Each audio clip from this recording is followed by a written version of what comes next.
In March, I read 5 books. Hello and welcome to Umi Reads. I'm Umi.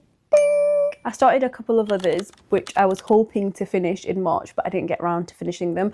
I should be finishing them in the next day or two, so I'll report on them in April. But for now, let's dive into my March reads. So I started off the month by reading The Coin by Yasmin Zahir. This was an insanely bizarre book. It follows a Palestinian woman who is a teacher for underprivileged boys at a school in America. She's a very messy individual, and throughout the whole book you feel you're on this messy ride with her. I'm not sure it'll be everyone's cup of tea, but I did really enjoy it. Whilst we're on this book, I do want to mention there was a scene in here which made me feel really uncomfortable. It's about a dream that the protagonist has about one of the students in her class who is 18 in her dream, who is currently a young boy. That was a questionable scene. If you've read this, let me know what you thought of it. The next book I read was Room on the Sea by Andre Asserman. I absolutely love this book. It was sent to me by Faber Books. It's a book about 2 elderly people who fall for one another whilst they are attending jury duty.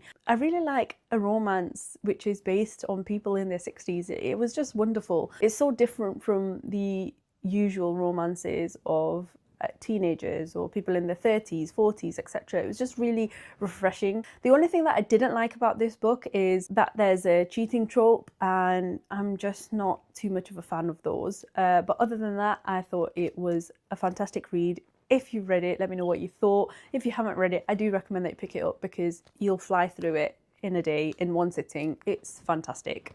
This was one of the heavier reads that I picked up this month. It's Nesting by Roisin O'Donnell. I think it's such an important read because it's about domestic violence and the impact that that has on a family and how difficult the process of leaving a toxic environment can be. This story focuses heavily on that point, on the fact that a woman has made the decision to leave her spouse and the difficulty she encounters actually leaving him. I would read the trigger warnings because it's based on domestic violence and it is very heavy. When I was listening to it, I had to take breaks a few times. The author pulls you in an incredible way, but when you're so into the book, this character starts to feel real. I felt like she is somebody I know, and I was experiencing the pain along with her, and I just had to take breaks from that. All in all, I did think it was a great read and I highly recommend it. In addition to these 3 books, I read My Friends by Fredrik Backman. I thought that was a really good book. It did take me a while to get into it. It read like a YA and I was struggling with that element of it.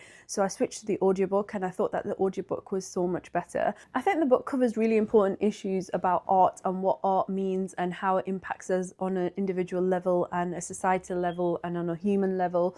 I thought it was really well done in that sense. It wasn't a 5-star read for me, but I can see why a lot of people really enjoyed it, but I did think it was a great read, so I do recommend it. Last but not least, I finished the month by reading I'm Glad My Mum Died. So this is a book that I have been wanting to read for quite some time. I picked up the audiobook, I borrowed it from the library, and I raced through it. It's absolutely fantastic. I think it's such an important book that every parent needs to listen to and understand the impact that the actions have on their children. I felt really sorry for Jeanette McCurdy throughout the book because she was just failed by her mother in so many different ways.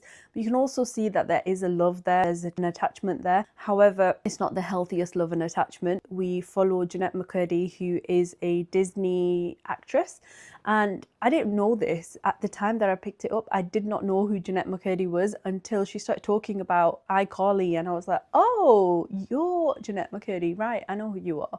But yeah, I think that book really hones in on the relationship between a mother and daughter and how detrimental that can be if it's not done right, and how eating disorders can develop when you body shame children or monitor and track their weight from a really young age. It's such an important book and I highly recommend it. That was hands down a 5-star read. So yeah, these were all the books that I read in March. I haven't decided what I'm planning to read in April just yet, but I will keep you guys posted. If you've read any of these books, let me know what you thought of them in the comments, and I'd love to know what you read in March. Once again, thank you so much for watching.